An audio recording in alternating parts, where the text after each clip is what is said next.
Thank you. Thank you very much. Okay, I've been given an assignment. We need to finish a little early so we can do questions at the end of this talk. So I'm trying to be disciplined. I'm not really great at that. I'm a friend of Chuck's, and he puts me down. So I'm supposed to be clicking the slides, and the slides aren't coming up. So, Lord, your slides aren't coming up. Oh, there we go. I see a red MGB.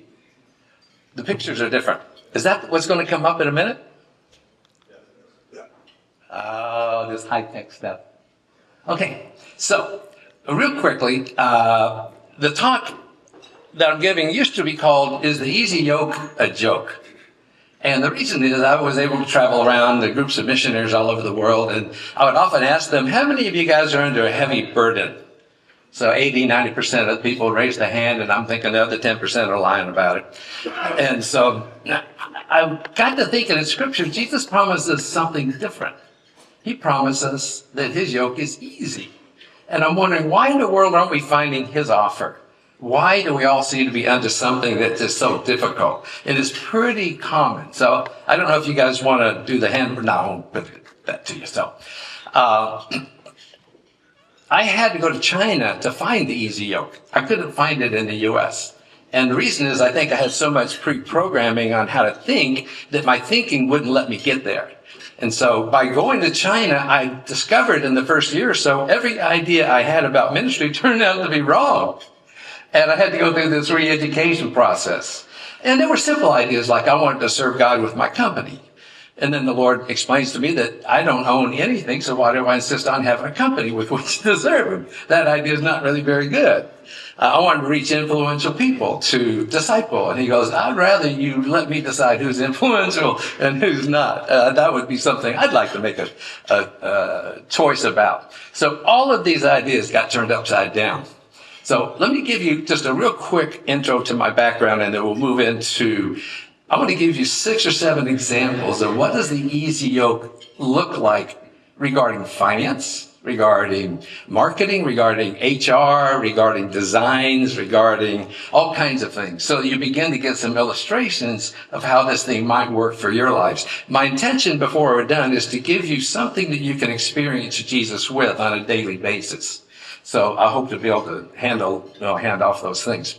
I became a Christian when I was 16. In 1969, I was 21. Had to leave Tennessee to go to California to hear the gospel. My Tennessee friends don't like to hear about that, but that was kind of my situation. I was in the U.S. Navy, and I had a drinking buddy. We used to go out every night. And when we moved up to San Francisco, we were in an anti-submarine warfare squadron, so big airplanes, P-3 airplanes, and we weren't on ships because those airplanes are too big. We're always on airfields.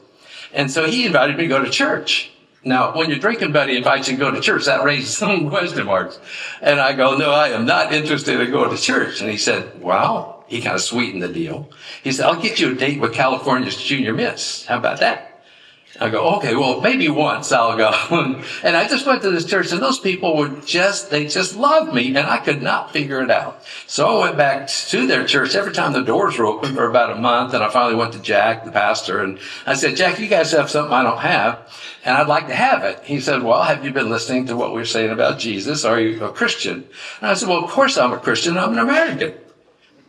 And he goes, what about that personal relationship part?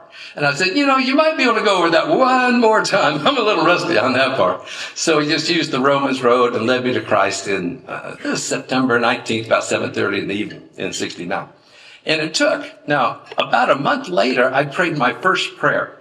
And I found out this actually put me on a trajectory that I really was benefited by. I didn't know how to pray. In the church context, I could kind of follow my neighbor and pray what they prayed. You know how we do that. But now I'm trying to get adventuresome. And I've learned in church that there's something called God's will. Well, that was a little bit of conflict because I had a will too, and I was beginning to discover that. And I didn't know how this thing worked with God, so I just ran a little diagnostic prayer. And so on the military base, I just said, Lord, I'd like to talk to you. This is Bill. I'm at Barracks 37 at Moffett Field. I gave my address because I didn't know how this worked. And so I'm thinking, you better get that dialed into the right bill or this will go really badly for me. And so I said, I understand you have a will, but I also have something I want to do. And I have $1,000. I would like to buy a used 1964 red MGB. And I'm just running this idea by you to see if it's okay. Because again, if that's not okay, that's fine. I just would like to do it. I'm trying to figure out how this relationship thing works. So a few weeks later, I get a knock on the door and a guy wants to ask me a question. He goes, Bill, do you want to buy my car? And I go, well, I am looking for one. What you got? And he said, I got an MG. Well, what type? Oh, it's a B type. It's an MGB. Well, what color is it? Oh, it's red. Well, what year is it? It's 66. Well, the problem was 64s were selling for $1,000. 66 years were selling for $2,500. And I said, well, I'd like it, but I don't think I have the money. He said, to tell you the truth, I bought a new car down in Morgan Hill, and they were going to give me $1,000 trade. And I thought, for $1,000, I'd rather sell it to somebody who wants it. So you can have it for $1,000. So I got that first prayer request. What I discovered is that God's an actual transactional God. We actually get to do things with him. And that set up a trajectory that really benefited me. So I became a believer in 69. I was in the Navy. Around 72, we're still in the Navy, just about to get out. Our squadron got assigned to go to the Philippines, and I was busy every night doing, quote, ministry stuff, prayer meetings and Bible studies. And I thought, well, that's got to be more important than the Navy. So I can't go to the Philippines or I'd miss this ministry. So I wrote my congressman, Alan Cranston. It made perfect sense to me. And I said, Mr. Cranston, you need to change my orders because I'm, doing God's will by doing the stuff here. And that's got to be important. You need to change my orders so I don't have to quit that and go to the Philippines instead. So he wrote me back and he said that, Bill, we've checked into it. There's no chaplain's assistant position available. So we think it'll be God's will for you to go to the brig if you don't go to the Philippines. And so I reluctantly went to the Philippines. And after I landed, I was walking down the steps of the airplane and just talking to the Lord. I said, Lord, will you show me where the believers are so I can get connected? And he goes, no. Well, that doesn't sound right. I asked again. He says, no. I said, what's the deal, Lord? He says, Bill, you have been so busy. The two of us have no time together at all. Oh, man, I'm so busted. I can't argue against that. Well, what do you want to do? And he goes, the two of us together tonight. Let's just hang out. And I found out I didn't have a category for that. I didn't know what to do. I'm still kind of thinking in the religious world. So I go to the chapel, but it's locked. I sit on a tree stump next to it. And I try to have time with God. And my mind goes to a church bulletin. Like, what do you do? Welcome visitors, take up offerings, sermons, sing a song. And it was just so absolutely embarrassing that I just didn't have a connection. So I asked the Lord, can we start again tomorrow? And he goes, yeah, that'd be great. And so during the next day, he said, look, Bill, don't overthink this. It's real simple. My only question or guideline is if you talk to me for 5 minutes tonight, and I hope you will, I would love for you to listen to me for 5 minutes. And that's kind of interesting. So I began to do that every night. And I don't want you to think I'm overly spiritual by doing it every night, because I tried to have a ministry with some of the enlisted guys who were really living their hippie life off when they were out of work or off after 5 o'clock, and they had their wigs and their hippie clothes, and they're doing the drugs. And I was trying to minister to them, but I wasn't doing the drugs, so they thought I was a narcotics agent. So they put a contract out to kill me. And I wasn't too offended by the contract, but I was highly offended at the price. I thought I was worth a lot more than 2 cases of beer. But consequently, it kept me from going out in town a whole lot, so I stayed on the base, and I just spent probably hundreds of hours learning to hear God's voice. And it's a pretty important skill set to have, but it's not commonly developed. During that time, after about 4 months, he said my assignment was to go live in China for him. And so I had a clarity about that. That was in 72, but you couldn't really go to China in 72. So I got married, had a couple of kids, but it was always my intention. Then we found out that China opened up in the 80s, and they began to teach foreigners Mandarin. And I said, okay, I need to go to China and learn Mandarin, but no universities will let me bring my children. Until one university opened up. I heard about it from a friend that I met in Knoxville at a Chinese banquet. And he said, yeah, we're from this city called Xiamen. And I go, oh, I hear that university would let me go and take my kids to study Mandarin. And he said, well, my dad's at the university. He could help you figure that out. And I said, well, would you call him? And so that was a Saturday night. Sunday, my friend called me back and he said, yeah, Dad said he could help you. So I went and got his address written in Chinese. I got in my car, drove all night long to D.C., got a visa by noon on Monday, and I got on an airplane and was over there on Friday. And so figured out that this is actually doable. That was kind of an exploratory trip. And so my family moved the next year in 87. And that's kind of how we got started. We didn't have a plan to have a business because you couldn't legally have your own business that year at that time. 2 months after we arrived, the laws changed, allowing foreigners to have their own company. And so I asked the Lord, is this something that we could do? And I got a green light from the Lord. So we asked, well, how long would it take to get an application approved for a company? And they said, we take 1.5 years. Nobody's ever done it before. It'll take a while. And I'm thinking the longer, the better, because the language program is 2 years. I'm a few months into this, not doing very well at it. I don't have any market. I don't have any money. I don't have any product. I have no business experience. We just have this opportunity. I said, well, if we wait 1.5 years, we could build the business thing, and then maybe I'll graduate from language school. We get the company started, and that'll fit together. But what happened was the application came back in 30 days approved. So then the school said, you can't stay here any longer because students can't do business. You're a de facto business guy. Get out of here. So we moved into a traditional Chinese neighborhood. This is the house that we lived in for a lot of years. It's on a little island that was so small they didn't even have bicycles or cars. Everybody just walked everywhere. About 20,000 people lived there. The house was 100 years old. If I look naive, I just want to tell you I was. So my 2 daughters, Christy is 6 and Patty's 8. We arrived on a Saturday. I put them in Chinese public school on Monday. That's the year I lost the Father of the Year nomination, if you get my drift. So I'm just going to fly through some pictures of some of the things that we produced, so you get a sense of it really was a factory. That was a replica of a picture called Forgiven by a friend of mine that did it, Thomas. And he gave me permission to do that. It's in a glass museum somewhere now. This is a church thing we did. This is a collectible line of little houses that we developed. We had 18,000 registered collectors. And so when Disney wanted to do it, they came to us and we were recognized as being the best in the world. We did some bevel glass production. This is interesting. There's some Supreme Court justice that likes this piece of modern art, and they wanted to replicate it in stained glass. So the architects searched over the entire world for 5 years to find somebody that had the technology. They found us and said, we're about the only company in the world that could possibly do it. And this is because we're getting ideas from the Lord on how to laminate stained glass. So this is in Orlando, Florida, in the federal courthouse building. It's about 20 feet tall. You can see a little person down there. This was made out of concrete, glass reinforced concrete. So we did some tables for Home Depot. So just to let you know, it was real business. We had at one time 650 employees. We calculated that because we wanted to be a blessing to the community, salaries would be one way to bless the community. I think we've given more than $87 million in salaries in the time that we were over there. Giving it out of salaries is better than dropping it from a helicopter, because it gave real dignity to people. That was cool. But I just want to tell you, for the first several years, it was hard. I mean, it was so hard. You know how sometimes people say, well, let's just take it a month at a time or a week at a time or a day at a time? I was down to 5-minute increments.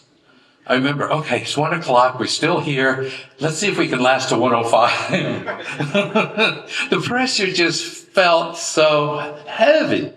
It was just struggle. So there's money problems, people problems, production problems, customer problems. You know the drill, right? Have you ever been there? You feel like, yeah, good. We're relating now. So I want to tell you about 2 ideas that were incorrect ideas that I learned from my American Christian culture. And they were the cause of most of this problem. And once we correct those ideas, we get a solution to the problem. So anybody know what this is depicting? Those 2 animals being yoked together, linked together with a wooden yoke. Does it remind you of a passage? Right? Pretty famous passage. This is what I was taught. When Jesus says, come to me, learn of me, take my yoke upon you. A yoke is a wooden thing that links a couple of animals together. So you are linked together with Jesus. So off you go to go do whatever he wants you to do. You and Jesus working together. It's a great plan. Everybody ever believe that? Or hear that? Or teach that? Right? It's pretty universal.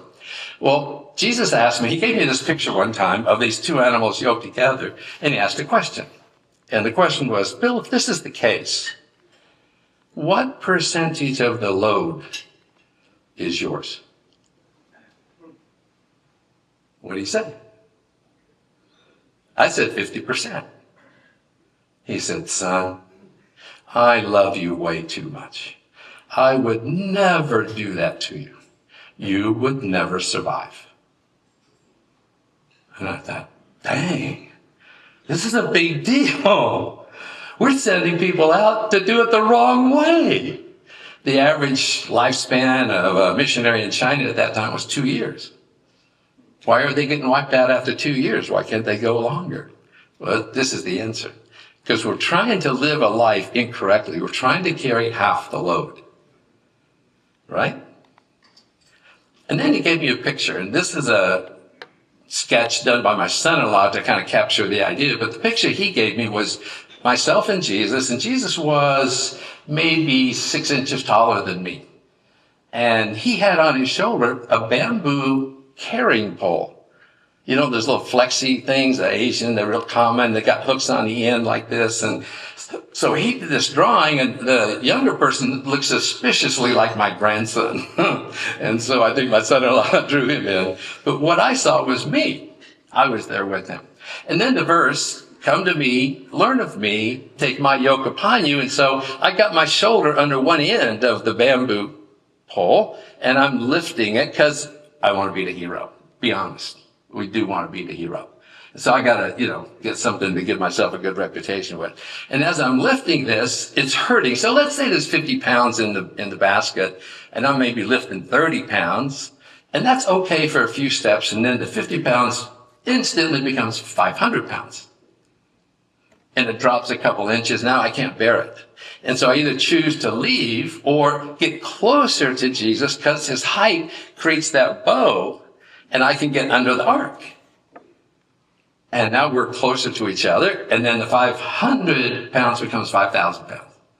And it drops another couple inches. And so in the end, our sides are touching in this little picture I'm getting from him. And he just puts his arm around me, and I put my arm around him, and I'm not touching the bamboo pole hardly at all. And we just start walking away. And he said, Bill, under the two animals yoked together, what's the limitation of the pair? I think it's the weaker animal, Lord, or if it's just me and you, I think I'm the weaker one. So I'm the limitation of what we get to do together. We can't do more than I can do. And he said, in this image, what's the limitation of the capacity of the pair? Oh, I'm not contributing anything, so I'm not limiting anything. I think the limitation of this way of living is you, sir. It's whatever you can carry is what we can carry. Do you see how transformational that is? That is 180 degrees out as an approach to living. Now, the kingdom feels very irresponsible sometimes. We got to learn how to manage that because it just doesn't give us any bragging rights. And a lot of us will choose not to live in the kingdom because we want to be the hero of our story. You got to sacrifice being the hero in order to live in the kingdom. He gets to be the hero. We don't want to compete with that. Does that make sense? So I was sharing this with a few people for several months, and everybody liked the idea. And then somebody asked me to share it on a Sunday morning, and I knew people in the group would know Greek language. And I thought, oh, they're going to kill me on this. I'm messing with a classic Bible story. You can't just take away the easy yoke thing or the animals yoked together and replace it because you have a vision about this. You're going to get busted, man. The Pharisees going to come after you. And so I was worried. And the Lord woke me up at 3 a.m. before I was going to share that morning. And he said, get your iPad out, go to your Greek. I want to show you something. Do a word search on the word yoke. It turns out there's 2 words for yoke. One is zugos, and that's the classic one of 2 animals linked together. It's usually the passage where Jesus says that he asked this guy to come and follow him. And he goes, no, I can't come. I just bought 5 yoke of oxen, 5 pairs of oxen. So that's the true word, but that's not the word Jesus used. The other word is zygos, and the definition is the beam of balance. And one of the applications is it's like the little metal thing that holds the scales, the little bridge thing, and sometimes it's made out of wood. A definition is a beam of balance. So I thought, well, look at this thing. That's a yoke on the scale. That's a beam of balance on Jesus' shoulders. That's actually what he said in the scriptures. That idea is the correct idea. And so I thought, well, that's one thing I need to change in my approach to life. I don't want to carry half the load. I choose to refuse to do that. Excuse me, it just ain't going to work. Jesus said I'd never survive, and that's why most missionaries don't survive, actually. The other thing I needed to change was my definition of a steward. Now, we get ideas from Scripture, so I decided that the ideas in Scripture that gave me the definition of a steward was probably the talents and the minds, right? So you have a master giving some resources to servants, and he says, well, it'll be like a man going on a journey. He called his servants and entrusted to them his property.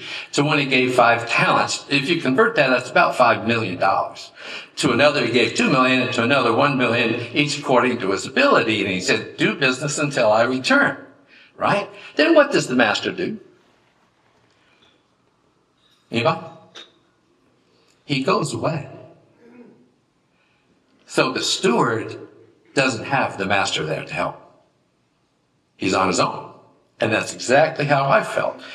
Looking around at this company in China, I got 200 employees, and I thought, okay, he entrusted this company to me. I got to do my very best, because someday he's going to come back and look at the books, and he wants to see growth. So I'm living the American way, independent. We love our independence. The Lord asked me one time, what are the chief cultural values in the U.S.? And I go, I think it's freedom and independence. And he said, good answer. You do understand they don't exist in my kingdom, right? Uh-oh, this is a problem. I had brought that into my understanding of the kingdom, and it doesn't work. We don't have that kind of freedom because we have a king, and the king rules. And we have a domain where the king rules in our life. That's called a kingdom. And so I had to give that up. So the dilemma of getting a definition of a steward from that passage is he's gone. Now, John 17:20, it's a prayer, but it's what I call like the great handoff. In this prayer, Jesus says, hey, you know that thing I do with my dad? That glory we have? I didn't say anything my dad didn't tell me to say, and I never did anything my dad didn't tell me to do. Now, we have several hundred examples of what Jesus says and does, and every one of those things comes the same way. His dad told him what to do. You've never seen two people more in love with each other than Jesus and his dad. They are absolutely adoring each other.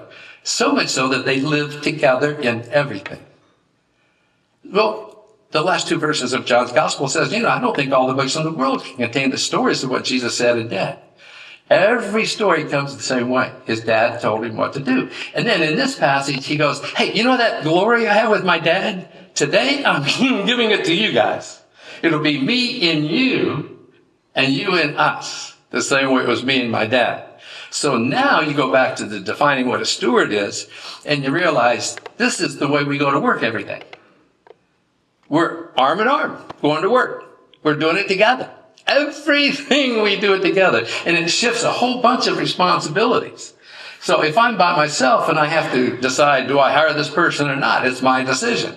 But if the Lord, that owns the company, is right with me, and somebody that doesn't qualify from an interview comes up, I need to check with them and see, is this a plan of yours? Do you want to bring this person into the company? Because you get the right to do that. I don't have the authority to say they can't come in just because they didn't pass the interview. If you want them to come in, now recognize God looks at your city and he says, well, that one company you're stewarding for me, that's actually my company. I can bring any hurting person in the city into my company and minister to them. I have the right to do that because it's my company. But the steward has to be linked up with that, or it ain't going to happen. But if the steward is linked up, a lot of things happen. So the easy yoke and money, how does it work? My finance manager comes in one day and he goes, hey boss, we got a problem. I've been looking at this for several days. We can't get away from this. If we don't get $350,000 in 14 days, we got to shut the company down. Now, would that be good news to you guys? Right. So how would you process that information? So under my old way, okay, that's my problem. I got to solve this. So I'd think, where's Chuck Weldon's phone number? I see, I need to borrow some money. I would think, who else can I borrow money from? Who has that kind of resource? Who would help me out here? And would I worry? That's a command not to do that. You're not allowed to worry in the kingdom. It's illegal. Would I lose sleep? Absolutely. Under the new way of thinking, my finance guy comes in. I'm telling you, this feels so irresponsible. He comes in, gives me this news. He leaves, shuts the door, and I look up and I go, did you hear that? You really have a problem this time. If you don't come up with $350,000, I got to shut down your company. Easy yoke. I didn't feel any pressure. But then I said, what do you want me to do? And he said, I want you to fast and pray. And on the 7th day, we got $172,000 unexpectedly. And the 11th day, we got $200,000 unexpectedly. So that was more than we needed. And I said, Lord, that's great. Are we done? He goes, no, keep fasting and praying.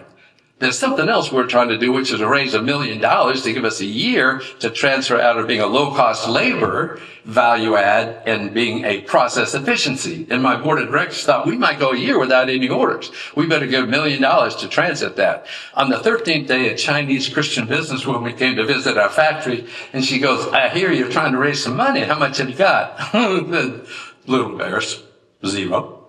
And she goes,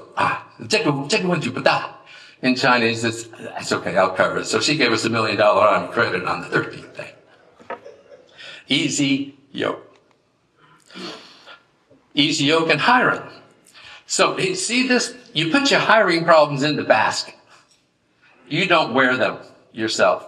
He will carry them for you.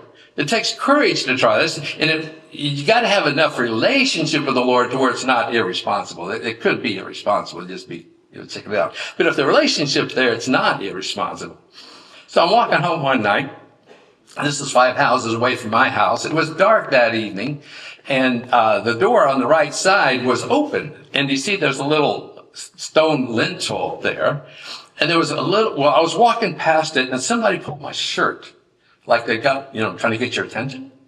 I looked around, and there's no visible person there, but I felt a pull. And I stopped because I was at the door, and I looked down, and there's this little face on the ground. And I kind of squat down, and I introduced myself to this little 8-year-old girl. She's writing on the lintel at the table because she had polio, and she couldn't sit up. Her story was that her mom, when she was maybe 2 years old, remember I said we lived on an island? Her mom put her in a little wooden boat and pushed her out to sea to get rid of her. Well, somebody saw her, recognized her, brought her back to her mom, and then her mom threw her in a garbage can just a few feet away from where this camera was taken, this picture was taken. The lady that lived in that room heard her crying and took her out of the garbage can and raised her. She was thrown away as garbage. Well, the Lord every 2 or 3 weeks for the next 10 years said, go say hey. And that lady passed away shortly after I met her, so she became a ward of the state, sometimes at the orphanage, sometimes living at the school for the deaf, sometimes school for the blind. And we didn't have telephones back then, so I had to go, trying to find her. But for 10 years, we kept that relationship going. And then I knew that she was going to want me to give her a job. When she got out of high school, she finished 11th grade, but that wouldn't be good. And so I told her we were hiring people with Corel Draw skills. And so she got a teacher. I took her out on her 18th birthday for lunch and gave her a test, and she was better than our people were, so we gave her an entry-level position. Now it's 30 years later. She is running the company I have that when the sales are normal, they do $1 million worth of business every month. She's running the whole thing from her wheelchair. The girl on the left is, she's just one of my real heroes. She entered the company when she was 18, became a believer a month later. We had a challenging time that I'll tell you about in just a minute, where we had one customer, they were leaving and they're trying to steal the company. So while I was out of town, they had a meeting with all of the employees, and they said, Bill's company is going to close. I'm his only customer and I'm leaving, but I'm opening up my factory half a block down the street. And if you all want to come and work for me, you can do that if you come this week. But if you don't come this week, it won't happen. So he tried to hijack my entire factory, maybe 150 workers at the time. And he had really good reasoning. I didn't have any business. He was taking everything away. So they were talking among themselves, and they asked her, well, are you going to go to the new company? She goes, no, God is in this company. I would never leave it. And that advice swayed everybody to maybe 3 people. So she quite literally saved the business. Later on, she was leaving work on a Thursday, and this is, years later, and the Lord said, I want you to go back and pray for the third floor, the people on the third floor. So she went back and prayed, and 9 or 10 o'clock at night, another girl, Wu Jing, comes, and she goes, Zhou Jing says, Wu Jing, what are you doing? Oh, the Lord told me to come and pray with you. And so they prayed until midnight. They went up on the top of the building and prayed till the sun came up and just went to work on Friday. So 6 weeks later, she goes, hey, boss, can I borrow the sound equipment from the company? I said, yeah, what's up? Oh, we're going to take a few people out and share the gospel with them out near this lake. Really, if people, I'm thinking 10, 15 people. So they had already reserved 256 people for buses. They took them out there. 36 people from the third floor accepted the Lord at that outing that she went back and prayed for. The Lord had me on a discipleship program where every week I was fasting from Monday through Friday, and every Friday night I spent the night praying for the factory workers until Saturday morning. She saw me doing this and asked the Lord, and he said, yeah, you could do it. So she went every Saturday night to the factory and prayed all night long till Sunday morning for 2 years. Nobody knew it. Somebody said, we have more church growth in our factory than they have in their churches. And I said, we actually have more spiritual investment in our factory than you have in your churches. And if you have a church where everybody's prayed for by name every day, you got any of your parishioners who spend every night, all night, like every Saturday night, praying through the night for the church people? It's a way to invest. So she's one of my heroes. Fifth grade education, easy yoke. This is a book I want to encourage you to get called The 10-Second Rule. Claire heard me give this talk, and he wrote a book about it, and he attributes the idea to our time together. This book was called by somebody one of the 50 most important Christian books ever written. And it's just simply telling people to act on whatever the Lord is saying to do. Just do it. It's really simple. So we called it the 2 to 4 second rule at the time, and it comes from this idea. I want to understand how Jesus knew what to do. He was so cool. How did he know what to say, and how did he know what to do? We've already said, he said his dad told him. And I thought, so he doesn't do anything of his own initiative. This is really cool. I wanted to know the next level of question was, when did he find out? Did they do a Monday morning 9 o'clock meeting for the week and say, okay, Jesus, Thursday in the afternoon, you're going to see somebody with a yellow shirt, and this is what I want to say to him? Or was it different? I think it's responsive. I think you only get the information as you need it. And so if Jesus is walking past someone in one of these stories and he stops and he touches someone, I think he only finds that out about 3 or 4 seconds before he comes to the person. And so we developed these radars that said, if we hear the Lord say to do something, we're going to act. We're going to do it. And so you're always listening and you become real responsive. And we're talking about hiring people. So these are some of the ex-beggars that we hired. This particular picture was because the guy in the middle, in the orange shirt, got run over by a train when he was 8 years old. And he lost everything 6 inches below his waist, just cut off.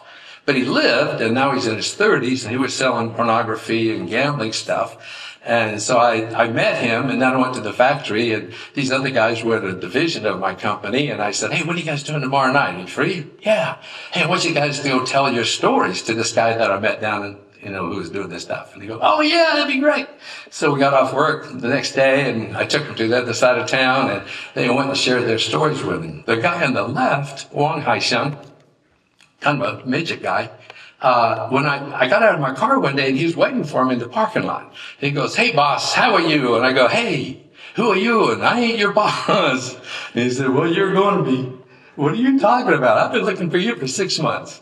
And so he became a believer, got into the company, became a believer. And then he gave me an idea that made us an extra, probably in 10 years, $2 million profit. Now, who would you, that was the easy deal. Easy yoke. You wouldn't think by hiring a baker you're going to make more profit than otherwise. The guy sitting down, Xiao Sun, he became a believer. I met him, actually, he was begging outside of a restaurant, and I felt the Lord say, okay, go ask his story. So he told me his story. We hired him. He became a believer. He went into a 2-year pastoral training program. But he actually asked me to fund a BAM project in his hometown, and I didn't feel like the Lord wanted him to do that. He got upset, and he just broke fellowship with everybody. He started doing this little illegal business with a little three-wheel motorcycle, hauling people around and packages around, but he was always dodging the cops. And so we knew that he had just broken that fellowship. And then one day he calls me up and he says, I want you to meet me at this restaurant. And he shows up driving this beautiful new red car. And I go, son, what is the deal, brother? And he says, when I was doing that illegal stuff, I got in a car wreck and I got hit so hard, I went airborne. And in my trajectory, I remembered I'd walked away from the Lord, and that would not be a good way to land. So I repented in the middle of the air. And I landed on some soft ground, and then the Lord got a hold of me, and he provided this ability to buy this car. So he's a legal driver now. And so I get to tell everybody in my car about the Lord. I'm thinking, when I saw him as a beggar on the street, I wouldn't have thought that would ever happen. What about the easy yoke and the communist government? That's a big deal. And it's getting worse than it ever was. I was there a few months ago taking an Uber from a hotel to the Shanghai airport. 5 minutes into the ride, I get a phone call. I didn't recognize the number, and I said, yes. And this girl introduced herself as some security bureau. And she goes, we noticed you haven't put your seatbelt on, sir. We just are calling to advise you to do that. I thought, they even know if I've got my seatbelt on in the car. They know a lot. So you think that you're probably going to have problems with the government, but if you live in the kingdom ways, you may not. Around 2000, they decided to have a new award because most bosses were horrible to their people. And they said, we got to get the stories out about you don't have to be a horrible boss. Let's find some examples of non-horrible bosses. And so this award was called 最爱员工的老板, for the boss who loves his workers the most. It's kind of weird, right? Do you have that in Birmingham? And so what happened is they said if you have a good boss, the HR manager needs to come and tell us. And so my manager went down to nominate me, and the government people said, you don't need to do that. We already know about Bill because your workers call us all the time to tell us what he does. And so we got that award. I think there's maybe 10, 15,000 companies kind of in the running, and we got that award for the first year. And the second year, and the third year, and the fourth, fifth, sixth, seventh year. 8th year, they said, we got to give it to somebody else, and so then we got it for the 9th year also. Then they quit doing it. Because they had the Olympics in China, they had the Special Olympics, and that helped the government find out that you don't have to hide people with disabilities, so they pretended they didn't exist. But now they see the whole world recognizes people with disabilities. So we had a reputation in the city government. Now, the city is 22 times bigger than Birmingham, larger than Los Angeles. And the city government talked about us on 3 different occasions because we took these beggars in off the street. And they thought that was really good. And they wondered why. So there was apparently a international day of recognition for people with disabilities. And so 3 government people came to my office unannounced, and they wanted to know why I did that. And so I said, well, a long time ago, I met this special friend, and I'm telling you, this guy was so good to me. I just couldn't believe it. So I asked him, can I do anything to pay you back or just appreciate, say my appreciation? And I felt like he said, if you get a chance to help people, just help people. And so they were with us for an hour and a half, and we were in an office with a glass wall, and one time or another, 3 people came across on crutches, and I would call them in, and you just tell them your story. So they got it directly from the people that came in off the street. As they were leaving, one of the government officials leaned over to me, and she goes, that friend you mentioned, that friend of yours, that was Jesus, right? Yes, ma'am. Sure was. So you get to minister to the communist government just by living out the kingdom. They'll put the dots together. On another occasion, we had a factory out in the countryside, about 12 hours out, and it was 6 months old, and then half of the 60 people had become Christians, and it upset the community because there were no Christians in this valley. And now people are saying, we're going to have terrible calamities because my kid is worshiping a false god, and it's going to make the real gods upset, and they're going to bring all kinds of problems. So there's a big turmoil. So we get a knock on the door once from two policemen in uniform, and they want to talk to the manager, and they said, hey, we want to know how many of these people are Christians. And the manager said, well, sir, I'm not really sure, but you're welcome to come and talk to them yourself and ask. And he thought if they admitted to the cops, they probably are real Christians. It was a good test. And then he says, it's illegal to meet as a group of Christians. Oh, yes, sir, I know, but we can't control what they do when they're not here. But there was a whole lot of singing coming out of the warehouse, And finally the cops said, well, we've checked into it, and we can get you a license to have a church, but you would have to be on your own. We don't have any staff for it. And I said, just a second. Are you telling me that we planted a church with the help of the police and communist government? Easy yoke. Absolutely. Isn't that fun? So I'm going to finish up real quick. Quality standards. Any of you deal with quality? Do you manufacture anything? Quality is a big deal, right? So if the Lord is with me and a worker comes up and says, hey, boss, is this okay or not okay? And I'm on my own, I'll make the decision. But if I'm with the Lord, I don't have authority to make that decision, right? It's his company. So I go, okay, hang on. Jesus, is this okay or not? What quality level do you want in your company? And on 3 occasions, he said, why don't we just be the best in the world? And we achieved that with 3 different production lines, according to our customers. And so if you let him decide quality, you'll find a really interesting thing happen. So this was a production line with those bevel glass window things, and a 2mm scratch will make it defective or a visible piece of dust. And so we get a phone call or an email from our customer that says, Bill, I'm going to come over from the States and I want to look at your QA department. And I didn't see the email in time. I would have told him not to come. So he arrives, comes off the elevator, and I know what he's going to ask. And I say, David, I'm sorry, but we can't show you our QA department. Why would you want to see it? And he goes, well, we got into our records, and your competition, the company with 600 people, would have given us 5,000 defects in 165,000 products. You've given us 105,000 products and 18 defects. We think it's your QA department. And I go, I'm sorry, Dave, I just can't show that to you. I promise, Bill, I won't reveal any secrets. I go, Dave, that's not the problem. We don't have a QA department. What? No, we don't have one. Can I talk to your inspectors? No, Dave, we don't do inspectors either. We just trained every person to be responsible. And they achieved an impossible quality level. I had to design an oven that's like 40 foot long, or, I'm even saying it incorrectly now. The Lord needed a 40-foot long oven to produce that product. And so we couldn't buy one. So I asked him for a design. He gave me a design. We built the oven, and that same guy, Dave, came over and he inspected the oven. He walked around it for about half an hour.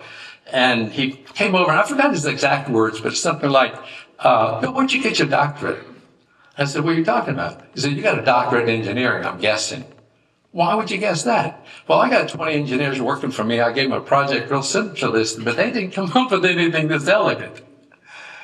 And he said, how much did yours cost to build? I go, well, I can find out. I don't know. What does yours cost you? Oh, ours was $126,000.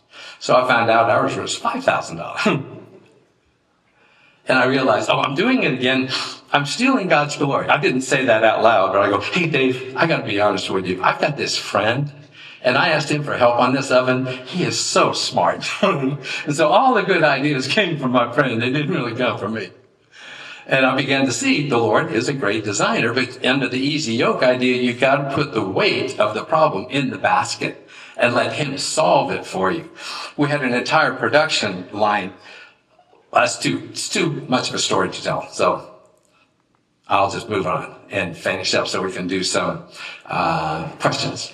But the result of that was we went from 2,000 square meters, 100 workers, doing about 30, 40 tables a shift, to 800 square meters, 50 workers, and an increase of 600% after the Lord gave us a design. We rebuilt the whole thing in 8 weeks.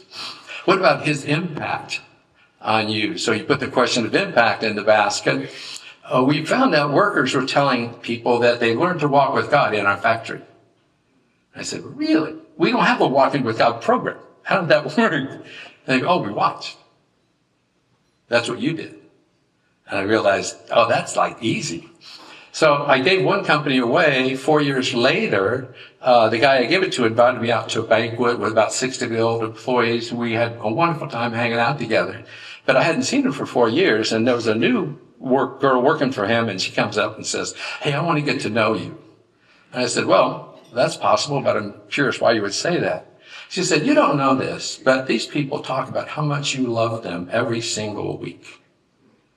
But I hadn't been there for 4 years. And I realized, oh, it's happening again. This really good friend of mine, he was actually borrowing me to love them in a way that really made sense to them. And so if I'm listening and responsive, I'll be saying things that God actually is saying. I'll be touching and caring for them in a way that God is really caring for them. And they'll receive it as being loved, but I'm the visible partner. The Lord is invisible, so I get all the credit. But actually, he's the one that does all the work. So this is the last point. The same believer, the lady told me last January that we found that there are 6 generations of believers that we can track that have come out of the factory. And I think, oh yeah, that's kind of a discipleship program. Somebody leads someone to the Lord and they lead someone to the Lord, 6 times. And she goes, no, that's not exactly it. Because they became different kind of believers than the typical believer. Because they encountered Jesus so often. And so when they led someone to the Lord, that other person entered a transactional relationship with the Lord and saw him really showing up in their lives. We actually think, boss, that it's affected every church in the city. So how would you like it if your company became so well known for the easy yoke and the way that God manifests himself because of that, that every church in Birmingham was encouraged because of that one company that you're a part of? That is actually possible. So I'm going to give you 3 things to do with your phone, and then we're done. Whenever I use your phone out and look at contacts, and I want you in contacts to type in JESUS. And let me see the hands of everybody that has something in that card. Anybody? Okay, so it doesn't, there you go, got some in the back. It doesn't really matter if it's in your contact list, but it matters intensely if you think of Jesus as a contact or not. He is, in fact, your most important contact. And so I put him in there to help my remember. It's actually really useful. Sometimes you're in a meeting and you think, I really need to talk to the Lord about this. And so you say, hang on just a second, I got to take this call. And you pull him up and, hey, Lord, what do you want to do with this negotiation? It's really useful. So on another occasion, I was looking for something I couldn't find for 3 hours, and the Lord spoke to me, and he said this phrase. He says, you're doing it again. You're acting like you're an orphan, like you're alone in the world. You could ask for help. So I'm looking for it for 3 hours, frustrated. You know how you get frustrated? Well, I didn't like his attitude, actually. I thought, you're like rubbing my nose in this or something. It sounds a little bit rude. And so I decided to test him. I said, okay, Lord, will you show me where to find this piece of aluminum? And I put him on my clock. I timed him. And it took 24 seconds to find that piece of aluminum.